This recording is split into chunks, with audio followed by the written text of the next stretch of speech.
Alors bonjour, dans cette vidéo, je vous propose aujourd'hui d'aborder le profil psychologique de Joseph Staline, un des grands personnages du XXe siècle, grand, je mets des guillemets, mais vous avez compris, qui aura énormément influencé le XXe siècle avec Adolf Hitler, pour lequel je ferai une autre vidéo. Donc dans cette vidéo, nous allons parler MBTI, et je ne parle pas de MBTI pour ceux qui connaissent déjà l'outil, puisque ça a que peu d'intérêt. Moi, mon objectif, à travers ma chaîne YouTube et à travers le blog, je mettrai tous les liens en descriptif, bien évidemment, c'est de faire connaître cet outil incroyable qu'est le MBTI. Alors, tout de suite, restez bien jusqu'à la fin de la vidéo, puisqu'à la fin de la vidéo, je vous donnerai un moyen de découvrir peut-être votre profil psychologique, et en tout cas de vous envoyer de quoi lire sur votre personnalité. Donc voilà, donc on en revient au MBTI d'abord. Je fais une petite introduction sur le MBTI avant d'aborder le profil psychologique de Joseph Staline. Le MBTI, qu'est-ce que c'est? C'est un outil donc basé sur les travaux de Carl Jung, un psychiatre suisse, disciple de Freud, en gros, dont les travaux ont été repris par la suite par d'autres psychologues et qui ont abouti à la mise en place d'une matrice, on va dire ça comme ça, de 16 personnalités, de 16 profils psychologiques qui décrivent 16 fonctionnements humains dans lesquels, en fait, tous les êtres humains se regroupent, quoi. Donc, comme on dit qu'il y a les gauchers, les droitiers et quelques ambidextres, on arrive à mettre tout le monde dedans. Eh bien, il y a également 16 profils psychologiques, dont le vôtre. Et l'intérêt du MBTI, c'est de découvrir son profil pour des tas de bonnes raisons. Déjà, ça permet une énorme avancée sur le développement personnel, parce qu'on sait comment travailler ses points faibles, on sait quels sont nos points forts naturels, on en prend conscience. La prise de conscience, c'est déjà 50% du chemin, hein. Voilà. D'autre part, ça permet également de gagner en tolérance, parce qu'on comprend pourquoi d'autres personnes de notre entourage, peut-être, fonctionnent différemment de nous. Ou alors peut-être que nous sommes un extraterrestre dans notre environnement. Tout le monde fonctionne d'une certaine manière, et nous, on est le seul à être différent, à se sentir différent. Donc le MBTI a également cet énorme avantage de ne plus se sentir incompris, de mettre des mots sur un fonctionnement que l'on sait soi-même, qui nous a toujours suivis, puisqu'on a toujours été comme ça.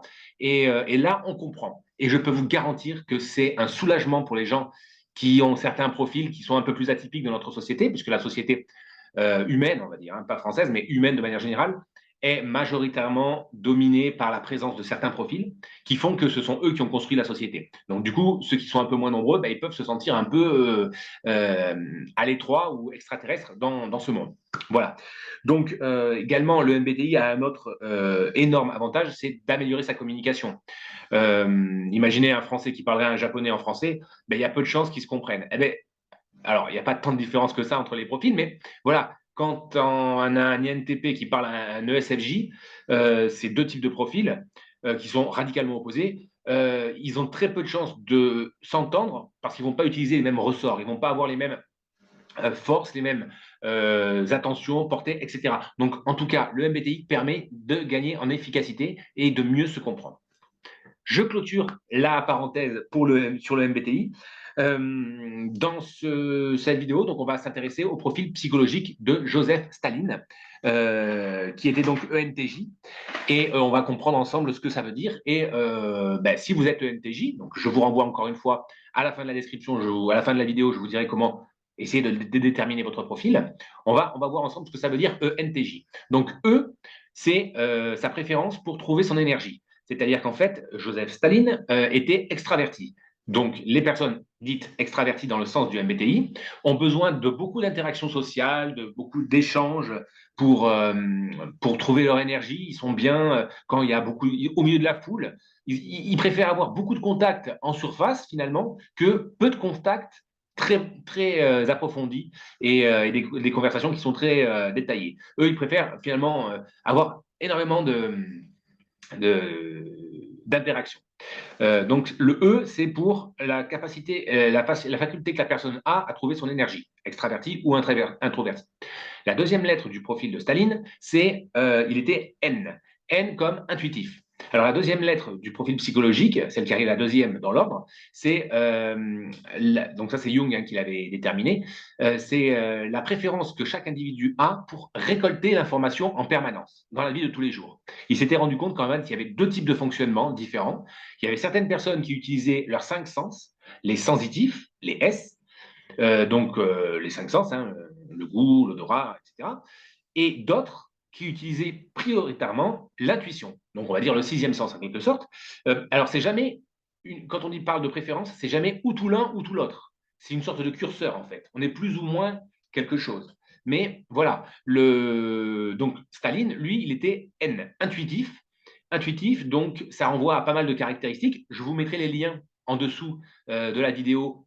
Si vous voulez aller voir sur le blog, je fais des descriptions beaucoup plus détaillées de chacune des lettres, de chacune des préférences, si vous voulez vous intéresser et essayer de déterminer votre profil. Et je vous garantis que c'est un boulevard vers un mieux-être énorme.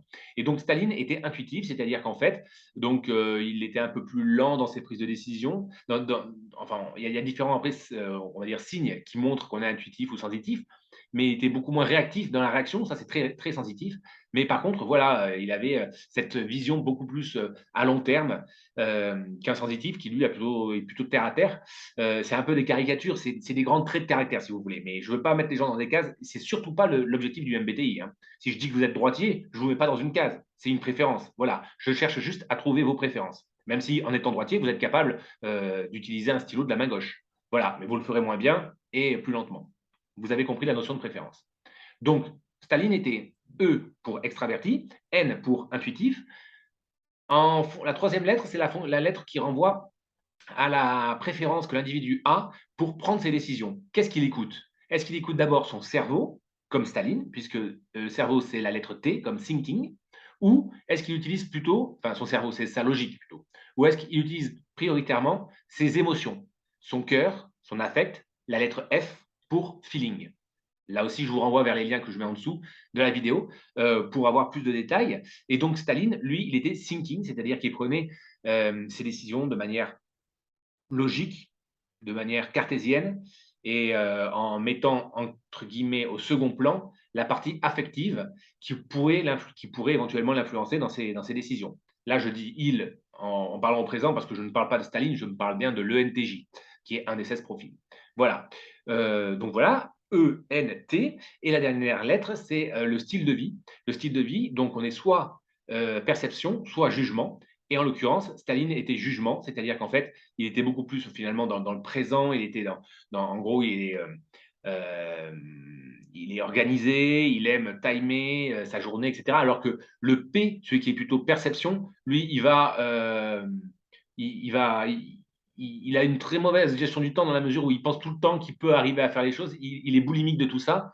Et, et il se projette plus dans le futur, il est beaucoup moins à cheval sur les horaires, pour lui c'est beaucoup moins important, il va essayer de caser un maximum de choses. Bref, il y a pas mal de caractéristiques encore de chaque lettre. Je ne veux pas aborder les spécificités de chaque lettre maintenant. Je vous mets, encore une fois, j'insiste, mais toutes les descriptions, tous les liens dans les descriptions, pour avoir le détail de chacune des 4 lettres. Donc, Staline était ENTJ. ENTJ, ça appartient à une famille, la famille des rationnels, puisque, voilà, on aborde un autre sujet, c'est David Kersey, qui était un psychologue américain, qui a regroupé les 16 profils en 4 grandes familles. Il y a les SJ, qui sont les gardiens, qui sont les plus nombreux dans la société de manière générale. Il y a les NF, les intuitifs, les idéalistes, pardon. NF, donc c'est souvent des artistes, etc. Mais bon, vous verrez aussi, je vous mettrai les liens dans la description, si vous voulez aller voir la description de ceux qui sont dans ce tempérament-là, cette famille de profils qui a été déterminée donc par David Kersey. Donc SJ, NF, il y a les SP qu'on appelle les artisans artisans de projet, hein, dans le sens qui sont toujours prêts à construire des choses, à lancer des idées, à avancer, qui débordent c'est un peu le profil de l'entrepreneur, on va dire, pour faire simple. Mais c'est encore une caricature et je ne veux pas trop rentrer dans les caricatures. Voilà. Donc, SJ, NF, SP et la dernière catégorie qui est celle de l'ENTJ de Staline, qui est les NT. Et les NT, ce sont les rationnels. Donc, Staline appartenait aux rationnels. Et c'est en ça que on peut dire que ben, alors après, c'est facile de juger ça après l'histoire, à la fin de l'histoire, mais toutes ces décisions, il les a prises de manière froide, de manière totalement dénuée. Alors après, on ne sait pas à quel point il était marqué ou pas dans son profil. Ça, parce que en gros, toutes les informations que je vous donne là, c'est suite à des recherches que j'ai faites sur Internet pour être sûr de ce que j'allais dire, hein, bien évidemment. Et donc, en tout cas, les NT vont prendre des décisions, vont agir et vont même paraître aux yeux des autres très froids, très pragmatique et très dans la logique pure. Et toutes ces décisions, il les prenait en gros il avait un jugement efficace, non efficace, plutôt que bien pour les autres ou pas bien pour les autres. Enfin, c'est des spécificités. Encore une fois, je vous invite vraiment à lire les descriptions que je peux mettre dans les liens que je peux mettre dans la description, qui renverront également vers les 4 familles de profils, les SJ, les SP, les NF et les NT, comme Staline. Voilà. Donc, en fait, les NT ont aussi d'autres caractéristiques. Ils ont un énorme appétit de connaissances. Ils veulent toujours savoir plus de choses. Et ce sont des visionnaires, ce sont des gens qui aiment maîtriser les concepts. Ça, c'est très intuitif aussi. Maîtriser les concepts. La culture, c'est essentiel à leurs yeux. Pour eux, c'est ça qui est vraiment digne de l'expertise. Ils considèrent être un expert s'ils connaissent les choses, s'ils les savent. Et leur point de vigilance, finalement, c'est plus la gestion des émotions. Les leurs, comme celles des autres, ils peuvent manquer de tact parce qu'ils ne perçoivent pas la sensibilité des gens. Et voilà, bref, chaque famille de profil et chaque profil a des points d'amélioration. C'est ça qui est important avec le MBTI. C'est de comprendre que, quel que soit votre profil, vous avez des qualités et vous avez des points faibles. Et ces points faibles, en prenant conscience, vous allez déjà faire 50% pour les solutionner. Voilà, donc ENTJ, c'est son profil et ça renvoie, et là j'insisterai que sur ces 2 points extrêmes, sur sa grande force, qui est la fonction dominante. La fonction dominante de l'ENTJ, chacun des 16 profils a une fonction dominante et une fonction inférieure. La fonction dominante chez l'ENTJ, c'est la pensée extravertie, thinking extraverti. Et donc, cette pensée engendre qu'il a des décisions qui sont purement logiques et qui ne cherchent pas du tout à plaire. Lui, il s'en fout de plaire. Il y a d'autres fonctions qui, au contraire, vont être très attachées au, euh, à l'image qu'ils renvoient aux autres et à ce qu'ils peuvent ressentir. Et donc, en fait, la pensée extravertie va régulièrement poser des questions pour mieux comprendre. Il ne peut pas supporter de ne pas comprendre. Donc, il pose beaucoup de questions. Il est en permanence en interrogation vers le monde extérieur. Et, euh, et finalement, en fait, il va faire des choses qu'à partir du moment où il aura une bonne raison de les faire. Il les fera rarement par oh ben tiens, si je faisais ça. Non, s'il fait les choses, c'est qu'il sait pourquoi il veut les faire. Donc, il est très déterminé. Donc, tout ça, c'était sa pensée dominante, c'était sa fonction dominante à Staline. Et ça l'est pour tous les ENTJ. Je vous renvoie à la fin de la vidéo, je vous dirai comment essayer de trouver votre profil. Et parallèlement, et comme les 16 profils l'ont, le NTJ a une fonction inférieure qui est donc la fonction feeling introverti. La fonction feeling introverti en inférieur fait il éprouve énormément de difficultés à se comprendre soi-même.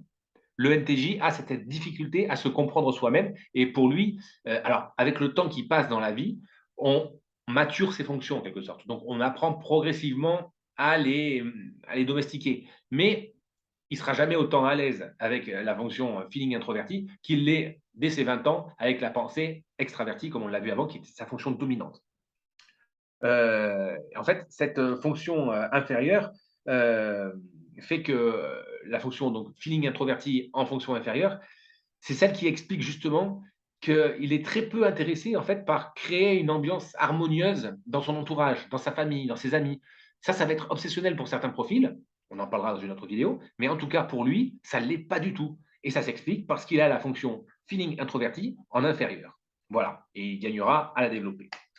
D'autres ENTJ célèbres, autres que Staline, et vous allez pouvoir à peu près voir quel grand type de personnalité, puisque j'ai choisi des gens très connus pour que ça vous parle.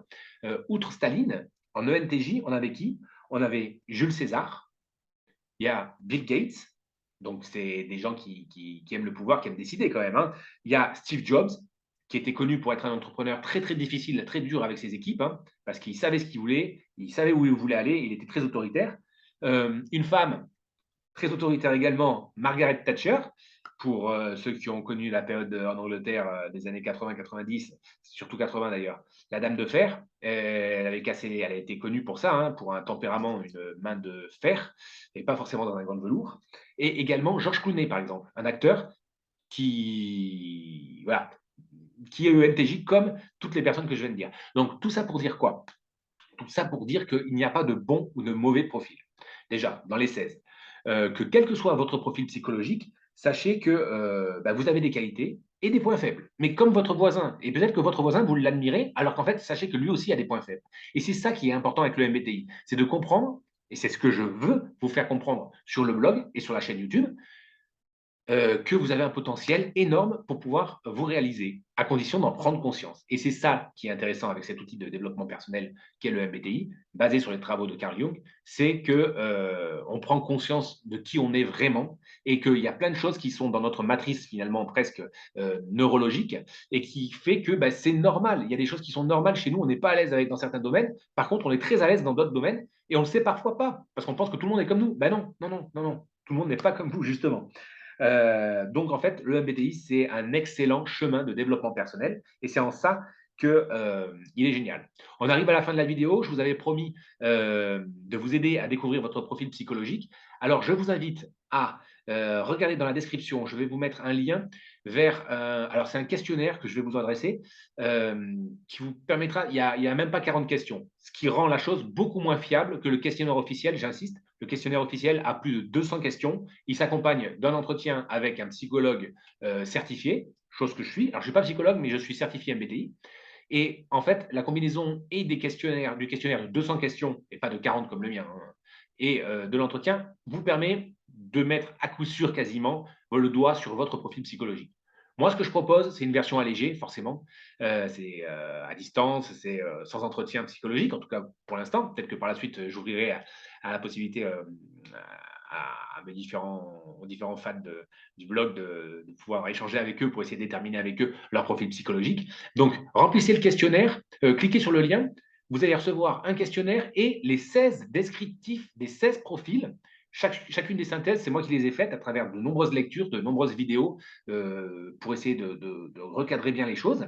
Et vous aurez ainsi les 16 descriptifs de chacun qui font à peu près 8 à 10 pages. Donc, ça fait pas mal de lecture. Mais bon, lisez uniquement celui sur lequel le questionnaire vous oriente. Et à la limite, vous pourrez me faire un retour si vous vous retrouvez ou pas. Si vous vous retrouvez, tant mieux. Si vous me dites, il y a deux, trois trucs sur lesquels je ne suis pas tout à fait aligné avec le descriptif, n'hésitez pas à me le dire en retour de mail. Je vous orienterai vers d'autres profils parce que peut-être, des fois, ça se joue à très peu avec mon questionnaire qui malheureusement n'a que 40 questions. Voilà, c'est assez simpliste, on va dire. Je le dis honnêtement. Mais voilà. En tout cas, je vous remercie d'être arrivé à ce stade de la vidéo. Et puis, bah, écoutez, je vous dis à plus tard, à très bientôt peut-être, sur la chaîne YouTube ou sur le blog. Et ben, merci encore d'être arrivé ici. Au revoir.